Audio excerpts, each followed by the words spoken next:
बहुत समय पहले की बात है, जब सृष्टि का आरंभ हो रहा था। उस समय पूरा ब्रह्मांड एक नई व्यवस्था की ओर बढ़ रहा था। चारों ओर नई नई शक्तियां प्रकट हो रही थीं और जीवन के अनेक रूप धीरे धीरे आकार ले रहे थे। देवता, ऋषि और अनेक दिव्य शक्तियां इस सृष्टि को संतुलित और सुंदर बनाने में लगे हुए थे। फिर भी ऐसा महसूस हो रहा था कि सृष्टि अभी पूरी तरह संतुलित नहीं है। उस समय सृजन की प्रक्रिया चल तो रही थी, लेकिन उसमें एक महत्वपूर्ण तत्व की कमी महसूस की जा रही थी। सृष्टि में पुरुष शक्ति का प्रभाव तो दिखाई दे रहा था, परंतु स्त्री शक्ति का पूर्ण रूप से प्रकट होना अभी बाकी था। प्रकृति में संतुलन तभी आता है जब दोनों शक्तियां साथ मिलकर कार्य करें। यदि केवल एक ही शक्ति का प्रभाव हो तो सृष्टि अधूरी और असंतुलित रह जाती है। देवताओं और ऋषियों ने इस बात को गहराई से समझा। उन्होंने देखा कि सृष्टि में गति तो है, लेकिन उसमें वो सौंदर्य और पूर्णता नहीं है जो होनी चाहिए। जीवन के विकास के लिए करुणा, सृजनशीलता और पालन की शक्ति भी उतनी ही आवश्यक है जितनी कि शक्ति और व्यवस्था की ऊर्जा। यही स्त्री तत्व का स्वरूप है, जो संसार को कोमलता और संतुलन प्रदान करता है। ऋषि मुनियों ने ध्यान और तपस्या के माध्यम से इस विषय पर विचार किया। उन्होंने महसूस किया कि सृष्टि का वास्तविक संतुलन तभी संभव है जब पुरुष और स्त्री ऊर्जा एक साथ कार्य करें। ये दोनों शक्तियां अलग अलग नहीं, बल्कि एक दूसरे की पूरक हैं। एक के बिना दूसरा अधूरा है। देवताओं की सभा में भी इसी विषय पर चर्चा होने लगी। सभी देवता ये समझ चुके थे कि सृष्टि को पूर्ण बनाने के लिए दोनों शक्तियों का मिलन आवश्यक है। यदि सृजन को निरंतर और संतुलित बनाए रखना है, तो पुरुष शक्ति के साथ स्त्री शक्ति का भी समान रूप से प्रकट होना जरूरी है। उस समय ब्रह्मांड में एक गहरी शांति थी। ऐसा लगता था मानो पूरी सृष्टि किसी महत्वपूर्ण परिवर्तन की प्रतीक्षा कर रही हो। देवताओं और ऋषियों को विश्वास था कि जल्द ही ऐसा कोई दिव्य उपाय प्रकट होगा जो इस असंतुलन को समाप्त कर देगा। धीरे धीरे ये विचार स्पष्ट होने लगा कि सृष्टि का मूल सिद्धांत ही यही है कि हर शक्ति का एक पूरक होता है। जहां शक्ति है वहां करुणा भी होनी चाहिए, जहां साहस है वहां प्रेम भी होना चाहिए। यही संतुलन जीवन को सुंदर और स्थिर बनाता है। इसी सोच के साथ देवताओं और ऋषियों ने एक दिव्य संकल्प लिया कि सृष्टि में पुरुष और स्त्री ऊर्जा को एक साथ प्रकट करने का मार्ग खोजा जाए। वे जानते थे कि जब ये दोनों शक्तियां एक रूप में दिखाई देंगी, तब सृष्टि का संतुलन और भी मजबूत हो जाएगा। इस विचार ने पूरे ब्रह्मांड में एक नई आशा जगा दी। ऐसा लगने लगा कि सृष्टि अब एक नए अध्याय की ओर बढ़ने वाली है। ये अध्याय ऐसा होगा जिसमें दोनों शक्तियां मिलकर संसार को पूर्णता देंगी। यहीं से उस दिव्य विचार की शुरुआत हुई जिसने आगे चलकर एक अद्भुत रूप को जन्म दिया। वही रूप आगे चलकर संसार को ये संदेश देने वाला था कि पुरुष और स्त्री शक्ति अलग नहीं, बल्कि एक ही सत्य के दो रूप हैं। यही सृष्टि की शुरुआत का वो समय था जब संतुलन और पूर्णता की खोज ने एक नई दिशा लेनी शुरू की। आगे चलकर यही विचार एक महान दिव्य रूप के रूप में प्रकट होने वाला था, जिसने संसार को एकता और संतुलन का गहरा संदेश दिया। जब सृष्टि का विस्तार प्रारंभ हुआ, तब चारों ओर नए नए जीवों का जन्म हो रहा था। पर्वत, नदियां, वन और आकाश अपनी अपनी सुंदरता के साथ प्रकट हो चुके थे। देवता, ऋषि और अनेक प्रकार के प्राणी भी अस्तित्व में आ चुके थे। लेकिन सृष्टि के रचयिता ब्रह्मा के मन में एक गहरी चिंता उठने लगी। उन्हें महसूस हुआ कि सृष्टि का कार्य वैसा आगे नहीं बढ़ रहा जैसा होना चाहिए था। ब्रह्मा ने देखा कि उन्होंने अनेक प्राणियों की रचना तो कर दी है, परंतु उनके बीच वो संतुलन नहीं है जो सृष्टि के निरंतर विस्तार के लिए आवश्यक होता है। जीव उत्पन्न तो हो रहे थे, लेकिन उनकी संख्या और विविधता अपेक्षित रूप से नहीं बढ़ रही थी। प्रकृति जैसे अधूरी प्रतीत हो रही थी। ये देखकर ब्रह्मा के मन में कई प्रकार के विचार आने लगे। ब्रह्मा जानते थे कि सृष्टि केवल उत्पत्ति का नाम नहीं है, बल्कि ये निरंतर चलने वाली प्रक्रिया है। इसमें जन्म, पालन और विकास तीनों का संतुलन आवश्यक होता है। यदि इन शक्तियों में सामंजस्य ना हो तो संसार की गति धीमी हो जाती है। यही कारण था कि वे इस समस्या का समाधान खोजने लगे। उन्होंने अपने ध्यान में देखा कि अब तक सृष्टि में जो शक्ति प्रमुख रूप से प्रकट हुई है, वो पुरुष तत्व है। ये शक्ति बल, ज्ञान और व्यवस्था का प्रतीक है। लेकिन केवल इसी शक्ति से सृष्टि पूर्ण नहीं हो सकती। संसार को आगे बढ़ाने के लिए एक दूसरी शक्ति की भी आवश्यकता होती है जो सृजन को आगे बढ़ाए और जीवन में कोमलता, करुणा और पालन की भावना लाए। यही वो क्षण था जब ब्रह्मा को ये समझ आने लगी कि सृष्टि में स्त्री शक्ति का प्रकट होना अत्यंत आवश्यक है। स्त्री शक्ति वो ऊर्जा है जो जीवन को जन्म देती है और उसे पोषण भी प्रदान करती है। यदि ये शक्ति सृष्टि में प्रकट नहीं होगी तो संसार अधूरा ही रहेगा। ब्रह्मा ने इस विषय पर गहराई से विचार करना शुरू किया। उन्होंने देखा कि प्रकृति के हर भाग में संतुलन का नियम काम करता है। दिन के साथ रात आती है, सूर्य के साथ चंद्रमा है, अग्नि के साथ जल है। इसी प्रकार पुरुष शक्ति के साथ स्त्री शक्ति का होना भी आवश्यक है। ये विचार धीरे धीरे उनके मन में स्पष्ट होने लगा कि सृष्टि की पूर्णता के लिए दोनों ऊर्जाओं का एक साथ होना अनिवार्य है। केवल एक शक्ति के आधार पर संसार को लंबे समय तक चलाना संभव नहीं है। ब्रह्मा ने अपने ध्यान में देवताओं और ऋषियों को भी देखा। वे भी सृष्टि के विकास के लिए चिंतित थे। सबके मन में एक ही प्रश्न था कि आखिर सृष्टि का विस्तार अपेक्षित गति से क्यों नहीं हो रहा है। तब ब्रह्मा ने निश्चय किया कि इस विषय में उन्हें किसी उच्च शक्ति से मार्गदर्शन लेना होगा। उन्हें लगा कि यह समस्या साधारण नहीं है, बल्कि इसके पीछे सृष्टि के मूल सिद्धांत छिपे हुए हैं। इसलिए इसका समाधान भी किसी महान दिव्य शक्ति से ही प्राप्त हो सकता है। अपने विचारों में डूबे हुए ब्रह्मा ने अंततः ये निर्णय लिया कि उन्हें उस शक्ति का स्मरण करना चाहिए जो सृष्टि के रहस्यों को भली भांति जानती है। वो शक्ति है महादेव, जिन्हें संसार में संतुलन और परिवर्तन का स्वामी माना जाता है। ब्रह्मा जानते थे कि भगवान शिव केवल विनाश के देवता ही नहीं हैं, बल्कि वे सृष्टि के गहरे रहस्यों के ज्ञाता भी हैं। उनके पास हर समस्या का समाधान होता है। इस विचार के साथ ब्रह्मा ने ध्यान लगाकर शिव का स्मरण करना शुरू किया।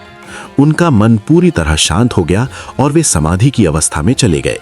उनकी इच्छा थी कि महादेव उन्हें वो मार्ग दिखाएं जिससे सृष्टि फिर से संतुलित हो सके। धीरे धीरे ब्रह्मा के मन में ये विश्वास दृढ़ होने लगा कि सृष्टि का समाधान तभी संभव है जब पुरुष और स्त्री दोनों शक्तियां एक साथ प्रकट हों। यही संतुलन संसार को आगे बढ़ाने की शक्ति देगा। उनकी ये चिंता ही आगे चलकर एक अद्भुत दिव्य रूप के प्रकट होने का कारण बनी। वही रूप संसार में ये संदेश देने वाला था कि पुरुष और स्त्री ऊर्जा एक दूसरे के बिना अधूरी हैं। यही विचार भविष्य में उस महान स्वरूप के प्रकट होने की भूमिका बना जिसे संसार आज अर्धनारीश्वर के नाम से जानता है। एक ऐसा रूप जिसमें शिव और शक्ति एक साथ विद्यमान है।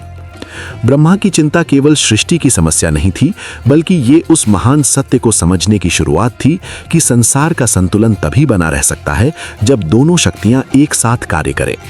इस प्रकार ब्रह्मा के मन में उठी ये चिंता आगे चलकर सृष्टि के इतिहास में एक महत्वपूर्ण मोड़ बनने वाली थी, क्योंकि इसी से उस दिव्य रहस्य का उद्घाटन होने वाला था जो सृष्टि के संतुलन का आधार है। जब ब्रह्मा और अन्य देवताओं ने ये देखा कि सृष्टि का संतुलन पूरी तरह स्थापित नहीं हो पा रहा है, तब उनके मन में गहरी चिंता उत्पन्न हुई। सृष्टि की रचना तो हो रही थी, लेकिन उसमें वह पूर्णता नहीं थी जो जीवन को स्थिर और संतुलित बना सके। जीवों का विकास ठीक प्रकार से नहीं हो रहा था और संसार की गति भी अपेक्षित रूप से आगे नहीं बढ़ रही थी। ब्रह्मा ने गहराई से विचार किया और उन्हें समझ में आया कि केवल सृजन करना ही पर्याप्त नहीं है, बल्कि उस सृजन को संतुलित रखने के लिए एक ऐसी शक्ति की आवश्यकता है जो पूरे ब्रह्मांड को संतुलन और समरसता प्रदान कर सके। ब्रह्मा ने ये विचार अन्य देवताओं के सामने रखा। देवताओं ने भी इस विषय पर गंभीरता से विचार किया और उन्हें भी यही प्रतीत हुआ कि इस समस्या का समाधान साधारण उपायों से संभव नहीं है। इसके लिए किसी महान दिव्य शक्ति की आवश्यकता थी। सभी देवताओं ने मिलकर निर्णय लिया कि इस विषय में भगवान शिव की शरण में जाना ही सबसे उचित मार्ग है, क्योंकि शिव ही वह परम शक्ति हैं जो सृष्टि के गहरे रहस्यों को जानते हैं और जो संसार में संतुलन स्थापित करने की सामर्थ्य रखते हैं।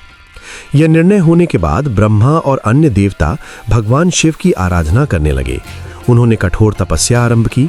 देवताओं ने अपने मन को एकाग्र किया और पूरे समर्पण के साथ शिव का ध्यान करने लगे। वे जानते थे कि शिव अत्यंत करुणामय और न्यायप्रिय हैं और यदि उनकी आराधना सच्चे मन से की जाए तो वे अवश्य प्रसन्न होकर अपने भक्तों की सहायता करते हैं। देवताओं की ये तपस्या बहुत समय तक चलती रही। उन्होंने अपने मन को सांसारिक चिंताओं से दूर कर केवल शिव के स्मरण में लगा दिया।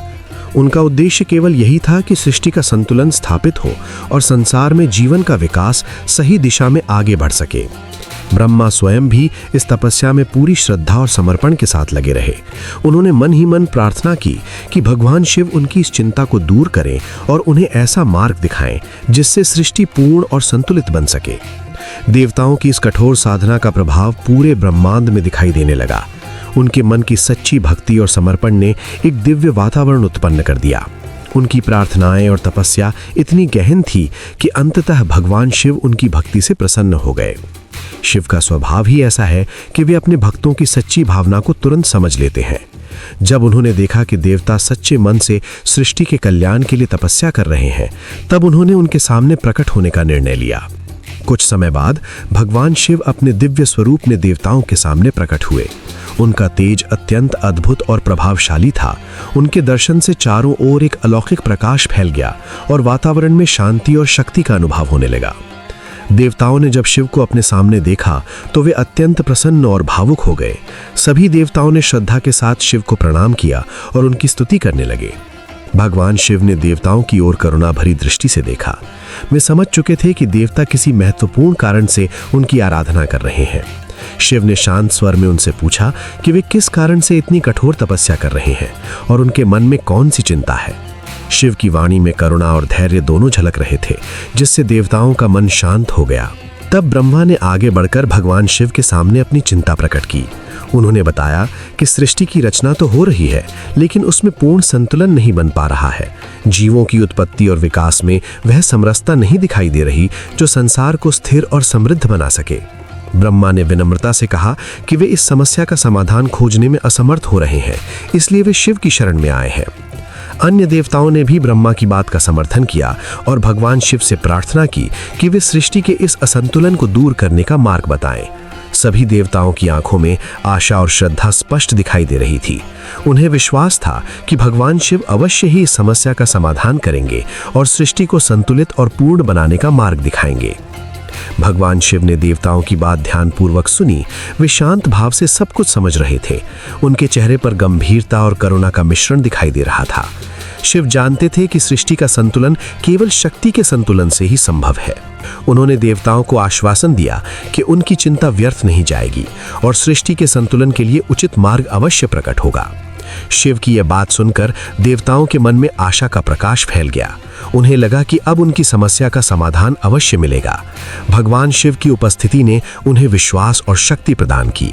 देवताओं ने फिर से श्रद्धा के साथ शिव को प्रणाम किया और उनके मार्गदर्शन की प्रतीक्षा करने लगे। इस प्रकार देवताओं की कठोर तपस्या और सच्ची भक्ति के कारण भगवान शिव प्रकट हुए और सृष्टि के संतुलन की समस्या को समझने के लिए देवताओं से संवाद किया। ये घटना आगे चलकर एक ऐसे दिव्य रहस्य को प्रकट करने वाली थी जो सृष्टि में पुरुष और स्त्री शक्ति के संतुलन का मार्ग दिखाने वाला था। देवताओं की प्रार्थना सुनकर भगवान शिव प्रकट हुए। उनका स्वरूप शांत, तेजस्वी और करुणा से भरा हुआ था। जब देवताओं ने अपनी चिंता उनके सामने रखी, तब शिव ने समझ लिया कि सृष्टि में संतुलन लाने के लिए एक विशेष संदेश देना आवश्यक है। केवल शब्दों से नहीं, बल्कि अपने स्वरूप के माध्यम से भी ये सत्य समझाना जरूरी था कि संसार में पुरुष और स्त्री दोनों शक्तियां समान रूप से आवश्यक है। तब शिव ने एक अद्भुत और दिव्य रूप धारण किया। ये रूप पहले कभी किसी ने नहीं देखा था। उनके शरीर का आधा भाग पुरुष का था और आधा भाग स्त्री का। दाईं ओर का भाग शिव का था, जो तप, शक्ति और स्थिरता का प्रतीक था। बाईं ओर का भाग देवी शक्ति का था, जो सृजन, करुणा और पालन की शक्ति का प्रतीक था। ये दृश्य देखकर सभी देवता आश्चर्यचकित रह गए। ये रूप अत्यंत दिव्य और मनोहर था। शिव का अर्धभाग जटाधारी, भस्म से अलंकृत और त्रिशूल धारण किए हुए था। वहीं स्त्री रूप में देवी का अर्धभाग सुंदर आभूषणों से सुसज्जित था। एक ओर विरक्ति और तप का तेज था, तो दूसरी ओर सौंदर्य और करुणा की मधुर आभा थी। दोनों मिलकर ऐसा प्रतीत होते थे मानो सृष्टि के दो महत्वपूर्ण तत्व एक ही शरीर में एक हो गए हों। देवताओं ने जब इस अद्भुत रूप को देखा तो वे समझ गए कि शिव उन्हें क्या संदेश देना चाहते हैं। संसार में सृजन तभी पूर्ण हो सकता है जब पुरुष और स्त्री ऊर्जा एक साथ कार्य करें। यदि केवल एक ही शक्ति हो तो संतुलन नहीं बन पाता। इसलिए सृष्टि के संचालन के लिए दोनों का समान महत्व है। शिव का ये रूप केवल एक चमत्कार नहीं था, बल्कि एक गहरा आध्यात्मिक सत्य भी था। इस रूप से ये स्पष्ट हुआ कि शक्ति और शिव अलग अलग नहीं हैं, वे एक ही तत्व के दो रूप हैं। जैसे अग्नि और उसकी ऊष्मा अलग नहीं हो सकते, वैसे ही शिव और शक्ति भी अलग नहीं हो सकते। जहाँ शिव है वहाँ शक्ति अवश्य होती है, और जहाँ शक्ति है वहाँ शिव का अस्तित्व भी होता है। देवताओं ने इस अद्भुत रूप को देखकर शिव की स्तुति की। उन्होंने कहा कि ये रूप सृष्टि के रहस्य को समझाने वाला है। ये बताता है कि संसार में हर चीज संतुलन से चलती है। पुरुष और स्त्री, ऊर्जा और चेतना, शक्ति और शांति, ये सब मिलकर ही सृष्टि को पूर्ण बनाते हैं। अर्धनारीश्वर का ये रूप ये भी दर्शाता है कि संसार में किसी एक शक्ति को श्रेष्ठ और दूसरी को कम नहीं समझना चाहिए। दोनों समान रूप से महत्वपूर्ण हैं। पुरुष शक्ति स्थिरता और संरक्षण का प्रतीक है, जबकि स्त्री शक्ति सृजन और पालन का आधार है। जब दोनों एक साथ होते हैं तब जीवन में सामंजस्य और संतुलन बना रहता है। देवताओं के मन में अब कोई भ्रम नहीं रहा। उन्होंने समझ लिया कि सृष्टि की उन्नति के लिए स्त्री शक्ति का प्रकट होना आवश्यक है। शिव ने अपने इस रूप के माध्यम से उन्हें यही शिक्षा दी कि शक्ति के बिना सृजन अधूरा है। इसलिए संसार में स्त्री और पुरुष दोनों का सम्मान और संतुलन आवश्यक है। ये दिव्य रूप इतना प्रभावशाली था कि सभी देवता भाव विभोर हो गए। उन्होंने हाथ जोड़कर शिव और शक्ति को प्रणाम किया। उनके हृदय में श्रद्धा और भक्ति की भावना भर गई। उन्हें लगा कि उन्होंने सृष्टि का एक महान रहस्य देख लिया है। उस दिन से शिव के इस अद्भुत रूप को अर्धनारीश्वर के नाम से जाना जाने लगा। ये रूप केवल देवताओं के लिए ही नहीं, बल्कि पूरे संसार के लिए एक प्रेरणा बन गया। ये हमें सिखाता है कि जीवन में संतुलन, सम्मान और एकता कितनी आवश्यक है। अर्धनारीश्वर का ये स्वरूप ये भी बताता है कि हर व्यक्ति के भीतर दोनों प्रकार की ऊर्जा मौजूद होती हैं। जब मनुष्य अपने भीतर संतुलन स्थापित कर लेता है, तब उसका जीवन भी शांत और सफल हो जाता है। यही कारण है कि इस रूप को बहुत पवित्र और गहन आध्यात्मिक अर्थों वाला माना जाता है। इस प्रकार भगवान शिव ने अपने दिव्य अर्धनारीश्वर रूप से देवताओं को सृष्टि का गहरा सत्य समझाया। ये रूप केवल एक कथा नहीं, बल्कि जीवन के संतुलन और एकता का प्रतीक है, जो आज भी लोगों को प्रेरणा देता है। जब भगवान शिव ने अर्धनारीश्वर का दिव्य रूप धारण किया, तब उन्होंने देवताओं, ऋषियों और समस्त संसार को एक गहरा संदेश दिया। ये संदेश था कि सृष्टि में पुरुष और स्त्री दोनों का समान महत्व है। यदि संसार को संतुलित और पूर्ण बनाना है, तो इन दोनों शक्तियों का एक साथ होना आवश्यक है। केवल पुरुष शक्ति से सृष्टि का संचालन संभव नहीं है, और केवल स्त्री शक्ति से भी सृष्टि पूर्ण नहीं हो सकती। जब दोनों शक्तियां मिलती हैं, तभी सृजन, पालन और संतुलन का कार्य सही ढंग से होता है। अर्धनारीश्वर का रूप इस सत्य का प्रतीक है कि भगवान शिव और माता पार्वती अलग नहीं है, बल्कि एक ही दिव्य शक्ति के दो रूप हैं। शिव चेतना का प्रतीक है, जबकि शक्ति ऊर्जा का प्रतीक है। चेतना बिना ऊर्जा के निष्क्रिय रहती है, और ऊर्जा बिना चेतना के दिशा नहीं पा सकती। इसलिए इन दोनों का एक साथ होना आवश्यक है। इसी कारण अर्धनारीश्वर का रूप सृष्टि के गहरे रहस्य को समझाने वाला माना जाता है। जब देवताओं ने ये अद्भुत रूप देखा, तो वे बहुत आश्चर्यचकित और प्रसन्न हुए। उन्होंने समझ लिया कि सृष्टि के संतुलन के लिए स्त्री शक्ति का होना उतना ही आवश्यक है जितना पुरुष शक्ति का। पहले वे सोचते थे कि केवल पुरुष शक्ति ही सब कुछ कर सकती है, लेकिन शिव के इस रूप ने उनकी ये सोच बदल दी। उन्हें ये ज्ञान मिला कि सृष्टि में हर शक्ति का अपना महत्व और स्थान है। शिव के अर्धनारीश्वर रूप का बायां भाग स्त्री का था, जो शक्ति का प्रतीक था। ये भाग माता पार्वती या आदि शक्ति का रूप माना गया। आदि शक्ति वो मूल शक्ति है जिससे समस्त सृष्टि की उत्पत्ति होती है। वही शक्ति संसार में जीवन, ऊर्जा और सृजन का आधार बनती है। जब ये शक्ति शिव के साथ जुड़ती है, तब सृष्टि का कार्य सुचारू रूप से चलने लगता है। देवताओं और ऋषियों ने इस सत्य को समझकर शक्ति की महिमा का गुणगान किया। उन्होंने महसूस किया कि स्त्री केवल सृजन का साधन ही नहीं है, बल्कि वो संसार की ऊर्जा और प्रेरणा का स्रोत भी है। माँ के रूप में वो पालन करती है, देवी के रूप में रक्षा करती है और शक्ति के रूप में सृष्टि को आगे बढ़ाती है। अर्धनारीश्वर का ये संदेश केवल देवताओं के लिए ही नहीं था, बल्कि मनुष्यों के लिए भी था। ये रूप हमें सिखाता है कि स्त्री और पुरुष दोनों को समान सम्मान और महत्व देना चाहिए। समाज में संतुलन तभी बना रह सकता है जब दोनों एक दूसरे का सहयोग करें और एक दूसरे का आदर करें। यदि किसी एक शक्ति को कम समझा जाए तो संतुलन बिगड़ जाता है। इस रूप के माध्यम से भगवान शिव ने यह भी बताया कि संसार में जो भी सृजन होता है वो शक्ति के कारण ही संभव है। शक्ति के बिना कोई भी कार्य आगे नहीं बढ़ सकता। चाहे वो प्रकृति हो, जीवन हो या विचार, हर जगह शक्ति का ही प्रभाव दिखाई देता है। यही कारण है कि देवी को सृजन और ऊर्जा की देवी कहा जाता है। धीरे धीरे ये ज्ञान पूरे संसार में फैल गया।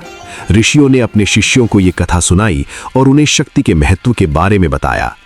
लोगों ने समझा कि स्त्री केवल एक व्यक्ति नहीं है, बल्कि वो प्रकृति की जीवंत शक्ति का रूप है। उसके बिना संसार अधूरा है। अर्धनारीश्वर का ये संदेश ये भी सिखाता है कि जीवन में संतुलन बहुत आवश्यक है। जब मनुष्य अपने भीतर भी स्त्री और पुरुष गुणों का संतुलन बनाता है, तब उसका जीवन अधिक शांत और सफल बनता है। करुणा, धैर्य और प्रेम जैसे गुण स्त्री शक्ति से जुड़े माने जाते हैं, जबकि साहस, निर्णय और स्थिरता पुरुष शक्ति से जुड़े होते हैं। जब ये दोनों गुण एक साथ होते हैं, तब व्यक्ति का व्यक्तित्व पूर्ण बनता है। भगवान शिव का ये रूप हमें ये याद दिलाता है कि शक्ति और शिव एक दूसरे से अलग नहीं है। जैसे अग्नि और उसकी गर्मी अलग नहीं हो सकते, वैसे ही शिव और शक्ति भी अलग नहीं हो सकते। दोनों एक ही सत्य के दो रूप हैं। यही कारण है कि अर्धनारीश्वर को सृष्टि के संतुलन और एकता का प्रतीक माना जाता है। समय के साथ ये कथा लोगों के जीवन का हिस्सा बन गई। मंदिरों में अर्धनारीश्वर की पूजा होने लगी और लोग इस रूप को देखकर ये सीखने लगे कि संसार में हर शक्ति का सम्मान करना चाहिए। ये केवल धार्मिक प्रतीक नहीं है, बल्कि जीवन के गहरे सत्य को समझाने वाला एक महान संदेश है। इस प्रकार शिव के अर्धनारीश्वर रूप ने संसार को ये ज्ञान दिया कि स्त्री और पुरुष दोनों मिलकर ही सृष्टि को पूर्ण बनाते हैं। यही शक्ति का वास्तविक महत्व है और यही इस दिव्य रूप का सबसे बड़ा संदेश है। जब भगवान शिव ने अर्धनारीश्वर का दिव्य रूप धारण किया, तब उन्होंने केवल एक अद्भुत स्वरूप ही नहीं दिखाया, बल्कि संसार को एक गहरा और महत्वपूर्ण संदेश भी दिया। ये संदेश था सृष्टि में संतुलन का। ये रूप इस बात का प्रतीक था कि संसार की रचना और उसका संचालन तभी सही रूप से हो सकता है जब पुरुष और स्त्री शक्ति एक साथ मिलकर कार्य करें। सृष्टि के आरंभ में देवताओं और ऋषियों ने यह अनुभव किया था कि केवल एक ही प्रकार की ऊर्जा से संसार का विकास पूर्ण रूप से संभव नहीं है। पुरुष शक्ति में सामर्थ्य, स्थिरता और संकल्प की शक्ति होती है, जबकि स्त्री शक्ति में सृजन, करुणा, पालन और संवेदनशीलता की शक्ति होती है। जब ये दोनों शक्तियां एक साथ होती हैं, तभी जीवन में पूर्णता आती है। अर्धनारीश्वर का रूप इसी सत्य को दर्शाता है। इस दिव्य स्वरूप में भगवान शिव का आधा शरीर पुरुष रूप में और आधा शरीर स्त्री रूप में दिखाई देता है। ये रूप इस बात का संकेत है कि पुरुष और स्त्री अलग नहीं है, बल्कि एक ही शक्ति के दो रूप हैं। दोनों का अस्तित्व एक दूसरे के बिना अधूरा है। भगवान शिव का ये रूप ये भी बताता है कि सृष्टि में हर चीज का संतुलन बहुत आवश्यक है। यदि किसी एक पक्ष की शक्ति अधिक हो जाए और दूसरा पक्ष कमजोर हो जाए, तो संसार में असंतुलन पैदा हो सकता है। इसलिए प्रकृति ने पुरुष और स्त्री दोनों को समान महत्व दिया है। अर्धनारीश्वर का संदेश केवल सृष्टि की रचना तक ही सीमित नहीं है, बल्कि ये मानव जीवन के लिए भी बहुत महत्वपूर्ण है। समाज में भी तभी शांति और समृद्धि आती है जब पुरुष और स्त्री दोनों एक दूसरे का सम्मान करें और मिलकर जीवन को आगे बढ़ाएं। यदि किसी एक को कमतर समझा जाए या उसकी शक्ति को दबाया जाए, तो समाज का संतुलन बिगड़ सकता है। भगवान शिव ने अपने इस रूप के माध्यम से ये भी समझाया कि शक्ति और शिव अलग नहीं है। शक्ति के बिना शिव निष्क्रिय माने जाते हैं और शिव के बिना शक्ति का कोई उद्देश्य नहीं होता। जब दोनों एक साथ होते हैं, तभी सृजन की प्रक्रिया आगे बढ़ती है। यही कारण है कि शिव और शक्ति को सदा एक दूसरे का पूरक माना गया है। अर्धनारीश्वर का रूप प्रेम और एकता का भी प्रतीक है। ये दर्शाता है कि जीवन में विरोध नहीं, बल्कि समन्वय आवश्यक है। जब दो अलग अलग शक्तियां एक साथ मिलती हैं, तब वे एक नई और बड़ी शक्ति का निर्माण करती हैं। यही सिद्धांत पूरे ब्रह्मांड में काम करता है। ये रूप ये भी सिखाता है कि हर व्यक्ति के भीतर पुरुष और स्त्री दोनों प्रकार की ऊर्जा मौजूद होती है। किसी में साहस और दृढ़ता अधिक होती है, तो किसी में करुणा और कोमलता अधिक होती है। लेकिन जब ये सभी गुण एक साथ संतुलित रूप में होते हैं, तब व्यक्ति का जीवन अधिक सफल और संतुलित बनता है। समय के साथ अर्धनारीश्वर का ये संदेश पूरे संसार में फैल गया। ऋषियों और विद्वानों ने इस रूप की महिमा का वर्णन किया और लोगों को इसके गहरे अर्थ को समझाने का प्रयास किया। मंदिरों और शास्त्रों में भी इस दिव्य रूप का वर्णन मिलता है, जो ये दर्शाता है कि ये केवल एक धार्मिक प्रतीक नहीं, बल्कि जीवन का एक गहरा दर्शन है। अर्धनारीश्वर का स्वरूप हमें ये भी याद दिलाता है कि प्रकृति स्वयं संतुलन पर आधारित है। दिन और रात, सूर्य और चंद्रमा, पृथ्वी और आकाश, ये सभी एक दूसरे के पूरक हैं। यदि इनमें से कोई भी एक ना हो तो संसार का संतुलन बिगड़ सकता है। उसी प्रकार पुरुष और स्त्री भी एक दूसरे के पूरक हैं। भगवान शिव का ये रूप हमें ये शिक्षा देता है कि जीवन में सहयोग, सम्मान और प्रेम का बहुत महत्व है। जब लोग एक दूसरे को समझते हैं और साथ मिलकर कार्य करते हैं, तभी सच्ची प्रगति संभव होती है। यही सृष्टि के संतुलन का मूल सिद्धांत है। इस प्रकार अर्धनारीश्वर का रूप केवल एक धार्मिक कथा नहीं है, बल्कि ये एक गहरा संदेश है जो हमें जीवन की सच्चाई और संतुलन का महत्व समझाता है। ये रूप हमें याद दिलाता है कि संसार की हर शक्ति का अपना महत्व है, और जब ये सभी शक्तियां मिलकर कार्य करती हैं, तभी सृष्टि सुंदर, संतुलित और समृद्ध बनती है। जब भगवान शिव ने अर्धनारीश्वर का अद्भुत और दिव्य रूप धारण किया, तब ब्रह्मा और सभी देवता उस दृश्य को देखकर आश्चर्य और आनंद से भर उठे। शिव का ये रूप अत्यंत अलौकिक और प्रेरणादायक था। उनके शरीर का आधा भाग पुरुष का था और आधा भाग स्त्री का। ये रूप इस बात का प्रतीक था कि सृष्टि के संतुलन के लिए दोनों शक्तियों का साथ होना अनिवार्य है। ब्रह्मा ने जब इस रूप को देखा तो उनके मन की चिंता दूर हो गई। लंबे समय से वे इस बात को लेकर चिंतित थे कि सृष्टि का विकास सही प्रकार से क्यों नहीं हो पा रहा है। उन्होंने बहुत प्रयास किए, लेकिन केवल पुरुष तत्व के आधार पर सृष्टि की वृद्धि संभव नहीं हो पा रही थी। जीवों की उत्पत्ति और उनका विस्तार ठीक से नहीं हो रहा था। यह समस्या उन्हें बार बार सोचने पर मजबूर कर रही थी। अब शिव के अर्धनारीश्वर रूप को देखकर ब्रह्मा को यह सत्य स्पष्ट रूप से समझ में आ गया कि सृष्टि की रचना केवल एक शक्ति से नहीं हो सकती। इसके लिए पुरुष और स्त्री दोनों का मिलन आवश्यक है। दोनों शक्तियां मिलकर ही जीवन को जन्म देती हैं और संसार को आगे बढ़ाती हैं। इस दिव्य रूप में शिव ने ये गहरा संदेश दिया कि संसार में संतुलन तभी बना रह सकता है जब दोनों शक्तियां एक साथ कार्य करें। पुरुष शक्ति को स्थिरता और दिशा का प्रतीक माना जाता है, जबकि स्त्री शक्ति को सृजन, ऊर्जा और पोषण का प्रतीक माना जाता है। जब ये दोनों शक्तियां एक साथ आती हैं, तभी सृष्टि का चक्र सही प्रकार से चलता है। ब्रह्मा ने शिव के इस संदेश को बहुत ध्यान से समझा।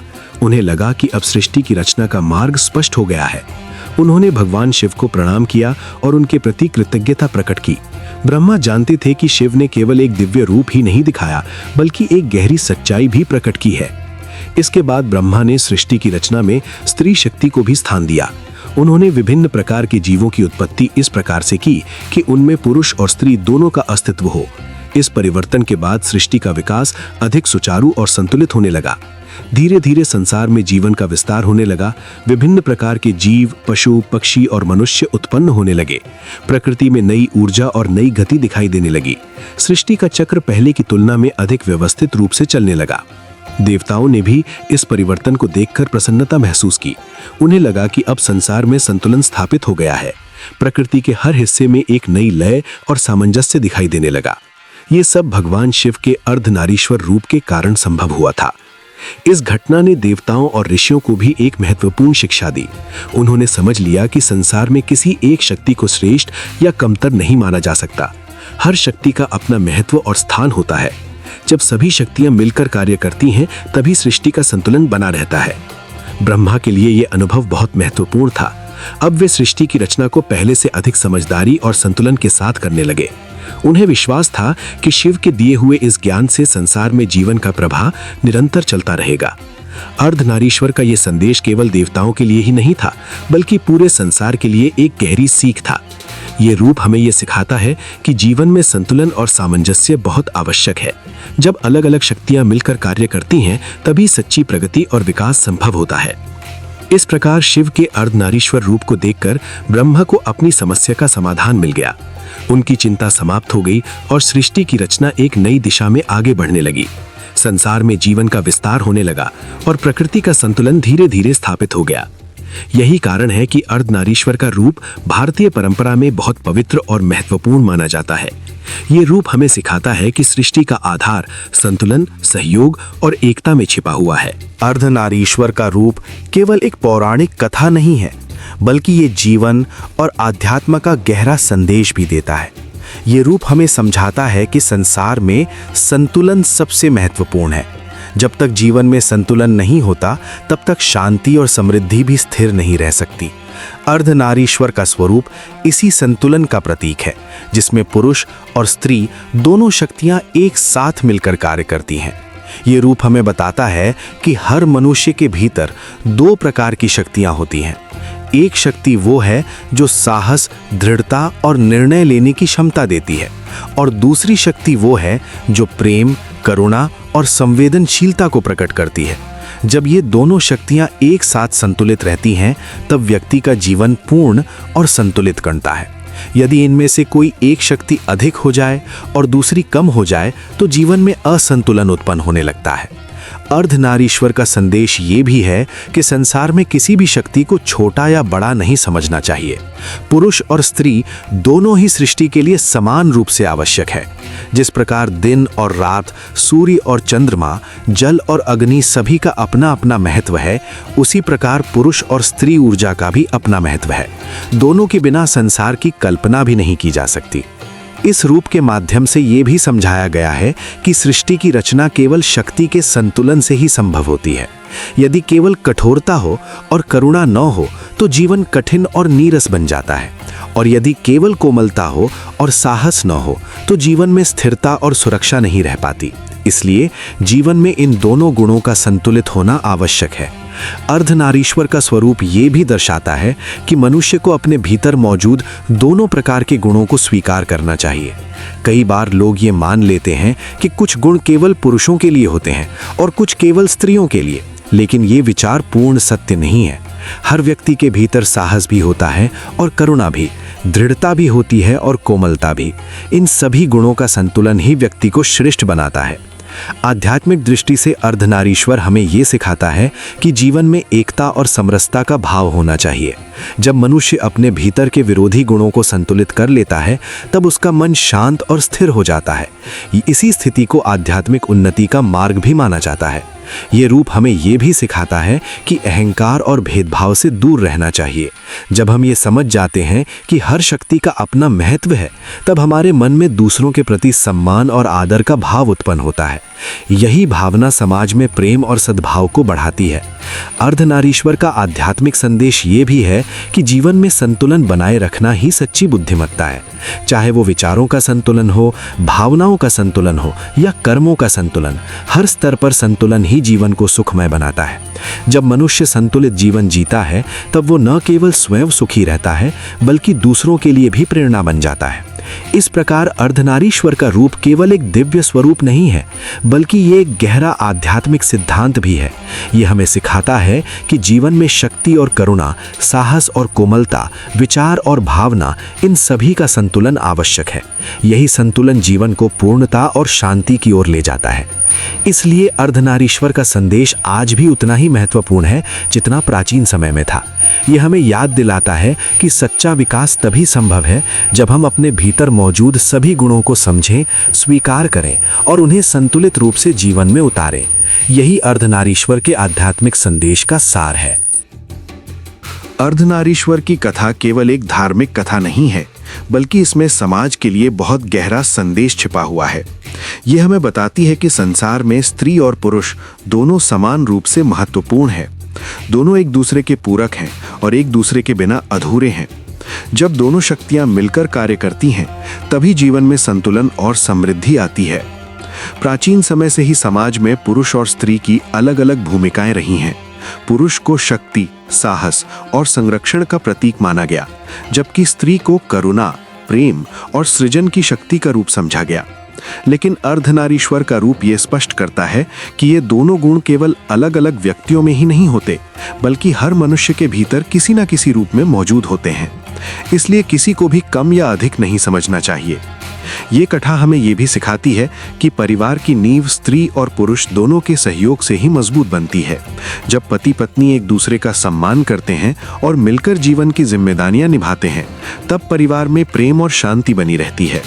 यदि दोनों में से कोई एक स्वयं को श्रेष्ठ समझने लगे तो परिवार में असंतुलन पैदा हो सकता है। इसलिए आपसी समझ, सम्मान और सहयोग बहुत आवश्यक है। समाज के विकास में भी स्त्री और पुरुष दोनों की समान भूमिका होती है। यदि समाज केवल एक ही शक्ति को महत्व दे और दूसरी को नजरअंदाज करे तो प्रगति संभव नहीं हो सकती। इतिहास में कई ऐसे उदाहरण मिलते हैं जहां स्त्रियों ने ज्ञान, कला, राजनीति और समाज सेवा के क्षेत्र में महत्वपूर्ण योगदान दिया है। इसी प्रकार पुरुषों ने भी समाज को आगे बढ़ाने में अपनी भूमिका निभाई है। दोनों की सहभागिता से ही समाज मजबूत और समृद्ध बनता है। अर्धनारीश्वर की कथा ये भी बताती है कि प्रकृति स्वयं संतुलन पर आधारित है। दिन और रात, सूर्य और चंद्रमा, धरती और आकाश सब एक दूसरे के पूरक हैं। उसी प्रकार स्त्री और पुरुष भी जीवन के दो महत्वपूर्ण पक्ष हैं। जब ये दोनों एक साथ मिलकर कार्य करते हैं, तब संसार में संतुलन बना रहता है। यदि किसी एक पक्ष को महत्व देकर दूसरे को कम समझा जाए, तो ये संतुलन बिगड़ सकता है। आज के समय में भी ये संदेश बहुत महत्वपूर्ण है। आधुनिक समाज में स्त्रियां शिक्षा, विज्ञान, कला और प्रशासन जैसे अनेक क्षेत्रों में आगे बढ़ रही हैं। वे अपनी प्रतिभा और मेहनत से समाज में नया स्थान बना रही हैं। वहीं पुरुष भी अपने परिवार और समाज के लिए मेहनत करते हैं और जिम्मेदारियां निभाते हैं। जब दोनों एक दूसरे का सम्मान करते हैं और साथ मिलकर आगे बढ़ते हैं, तब समाज और अधिक प्रगति करता है। ये कथा हमें ये भी सिखाती है कि हमें अपने विचारों में समानता और सम्मान की भावना रखनी चाहिए। किसी भी व्यक्ति को केवल उसके लिंग के आधार पर कम या ज्यादा नहीं समझना चाहिए। हर व्यक्ति में अपनी विशेषता और क्षमता होती है। जब समाज हर व्यक्ति को समान अवसर देता है, तभी सच्ची प्रगति संभव होती है। अर्धनारीश्वर का संदेश केवल समाज तक सीमित नहीं है, बल्कि ये हमारे व्यक्तिगत जीवन पर भी लागू होता है। हमें अपने भीतर मौजूद शक्ति और करुणा दोनों को संतुलित करना चाहिए। जब मनुष्य साहस के साथ साथ संवेदनशीलता भी रखता है, तब उसका व्यक्तित्व अधिक संतुलित और प्रभावशाली बनता है। इस प्रकार अर्धनारीश्वर की कथा हमें ये समझाती है कि जीवन में संतुलन, सम्मान और सहयोग बहुत आवश्यक है। स्त्री और पुरुष दोनों मिलकर ही संसार को सुंदर और समृद्ध बना सकते हैं। यही इस कथा की सबसे बड़ी शिक्षा है, जो आज भी उतनी ही प्रासंगिक है जितनी प्राचीन समय में थी। भगवान अर्धनारीश्वर का स्वरूप भारतीय आध्यात्मिक परंपरा में अत्यंत पवित्र और गहन अर्थ वाला माना जाता है। यह रूप केवल एक पौराणिक कथा नहीं है, बल्कि ये जीवन के उस सत्य को दर्शाता है जिसमें पुरुष और स्त्री शक्ति का अद्भुत संगम दिखाई देता है। इस दिव्य स्वरूप में भगवान शिव और देवी पार्वती एक ही शरीर में विराजमान है। शरीर का एक भाग पुरुष का है और दूसरा भाग स्त्री का। यही कारण है कि इसे अर्धनारीश्वर कहा जाता है। ये रूप हमें ये समझाता है कि संसार में संतुलन तभी बना रह सकता है जब शिव और शक्ति दोनों एक साथ हों। शिव को चेतना और स्थिरता का प्रतीक माना जाता है, जबकि शक्ति को ऊर्जा और सृजन की शक्ति कहा जाता है। जब ये दोनों शक्तियां एक साथ होती हैं, तभी सृष्टि का संचालन सही रूप से होता है। यदि केवल शिव हो और शक्ति न हो तो सृजन संभव नहीं है। इसी प्रकार यदि केवल शक्ति हो और शिव का मार्गदर्शन न हो तो ऊर्जा का सही उपयोग नहीं हो पाता। इसलिए अर्धनारीश्वर का रूप इन दोनों शक्तियों की एकता और संतुलन को दर्शाता है। भारतीय संस्कृति में अर्धनारीश्वर को समता और एकता का प्रतीक माना गया है। ये रूप बताता है कि पुरुष और स्त्री दोनों ही समान रूप से महत्वपूर्ण हैं। दोनों के बिना संसार की रचना अधूरी है। परिवार, समाज और प्रकृति हर जगह दोनों की आवश्यकता होती है। अर्धनारीश्वर हमें ये शिक्षा देता है कि किसी भी व्यक्ति को उसके लिंग के आधार पर कम या अधिक नहीं समझना चाहिए। हर व्यक्ति अपने आप में पूर्ण है और उसकी अपनी विशेषताएं होती हैं। ये रूप आध्यात्मिक दृष्टि से भी बहुत महत्वपूर्ण है। कई संत और ऋषि मानते हैं कि हर मनुष्य के भीतर स्त्री और पुरुष दोनों गुण होते हैं। जैसे साहस, शक्ति और दृढ़ता को पुरुष गुण माना जाता है, वहीं करुणा, प्रेम और संवेदनशीलता को स्त्री गुण कहा जाता है। जब ये सभी गुण एक साथ संतुलित होते हैं, तब मनुष्य का व्यक्तित्व पूर्ण बनता है। अर्धनारीश्वर का रूप हमें यही सिखाता है कि जीवन में संतुलन और समरसता बनाए रखना बहुत आवश्यक है। भगवान शिव का ये रूप ये भी दर्शाता है कि सृष्टि में हर चीज एक दूसरे से जुड़ी हुई है। प्रकृति में भी हम यही संतुलन देखते हैं। दिन और रात, सूर्य और चंद्रमा, आकाश और पृथ्वी, हर चीज का अपना महत्व है और सभी मिलकर ही संसार को संतुलित रखते हैं। अर्धनारीश्वर का रूप इसी प्राकृतिक संतुलन का प्रतीक है। भारत के कई मंदिरों में अर्धनारीश्वर की पूजा की जाती है। भक्त इस रूप को बहुत श्रद्धा और विश्वास के साथ पूजते हैं।